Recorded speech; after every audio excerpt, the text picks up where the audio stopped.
शहरों में रोजाना एकत्र होने वाले कूड़े की समस्या लगातार बनी रहती है। साथ ही इस कूड़े के निस्तारण को लेकर भी तमाम प्रयास किए जाते हैं। आज हम आपको एक ऐसी कंपनी के बारे में बताएंगे जो घरों से निकलने वाले गीले और सूखे कूड़े को अत्याधुनिक तरीके से निस्तारित करती है और उसे प्रोसेस कर उसकी बायोगैस बनाती है। कंपनी द्वारा रोजाना ग्रेटर नोएडा के अलग अलग घरों से इकट्ठा किए गए करीब 18 टन कूड़े को एडवांस तरीके से निस्तारित किया जाता है। नोएडा और ग्रेटर नोएडा में कूड़े के निस्तारण को लेकर प्राधिकरण द्वारा डोर स्टेप कूड़ा कलेक्शन के लिए अलग अलग कंपनियों का चयन किया गया है। इन्हीं कंपनियों में से एक कंपनी है ब्लू प्लेनेट एशिया, जिनके द्वारा ग्रेटर नोएडा में करीब 11,000 से भी ज्यादा घरों से कूड़ा उठाया जाता है। कंपनी द्वारा न सिर्फ अलग अलग घरों से गीला और सूखा कूड़ा उठाया जाता है, बल्कि कंपनी द्वारा ग्रेटर नोएडा के नॉलेज पार्क में ही एक प्लांट भी लगाया गया है, जहां इस कूड़े को अलग अलग कर इसकी प्रोसेसिंग की जाती है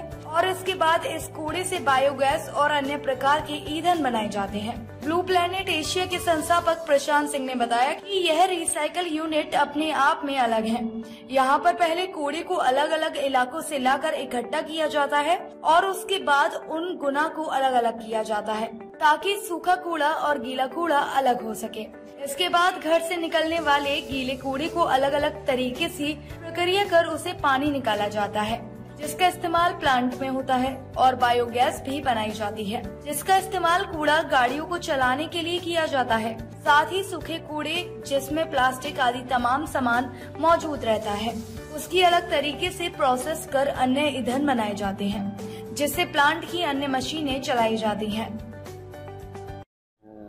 सर, ये रिसाइकिल और प्रोसेसिंग यूनिट है,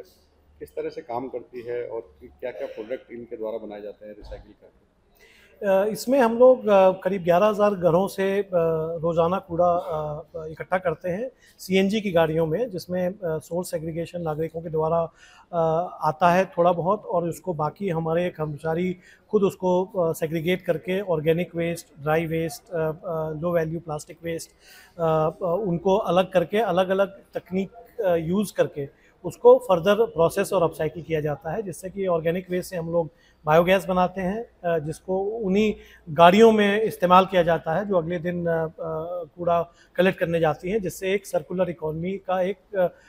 सुदृढ़ एग्जाम्पल सेट होता है। जो प्लास्टिक है उससे हम लोग पॉलीफ्यूल बनाते हैं, जिसको इंडस्ट्रियल यूज़ में लिया जा सकता है, एलडीओ को रिप्लेस करने के लिए, केरोसिन को रिप्लेस करने के लिए, और बहुत सारे और इस्तेमाल में लिया जा सकता है उसको। और जो बायोगैस के प्रोसेस से जो लिक्विड फर्टिलाइज़र निकलता है उसको डी वाटर करके एक सुदृढ़ क्वालिटी का एक फर्टिलाइज़र भी लिया जा सकता है, जिसका सदुपयोग हमारे किसान भाईजन और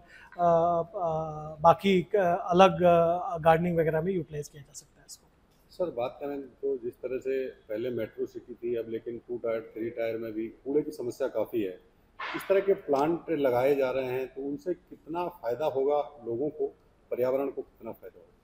नहीं, ये बहुत ही महत्वपूर्ण प्रॉब्लम है जिसको सॉल्व करना पड़ेगा हम लोग को, बिकॉज आज का जो वेस्ट जनरेशन है इंडिया में 60 मिलियन टन, वो अगले करीब 25 सालों में करीब 450 मिलियन टन होने वाला है। तो इसकी प्रॉब्लम को अगर हम आज सॉल्व नहीं करेंगे और काफ़ी तो वो बढ़ती जाएगी एक्सपोनेंशियली। और दूसरा, जो आज सरकार की जो पहल SBM2 आई है, जिसमें हम लोग काफ़ी फोकस लैंडफिल को रेमिडिएट करना और रूरल वेस्ट मैनेजमेंट को प्रोत्साहन देने की जो बात कही गई है, उससे हमको लगता है कि काफ़ी बल मिलेगा हमारे सेक्टर को, जिससे हम लोग एक पावरफुल इम्पैक्ट बना पाएंगे। ताज़ा खबरों से जुड़े रहने के लिए हमारे चैनल को सब्सक्राइब करें और बेल आइकन को दबाना ना भूलें, ताकि हर खबर की नोटिफिकेशन आपको मिलती रहे।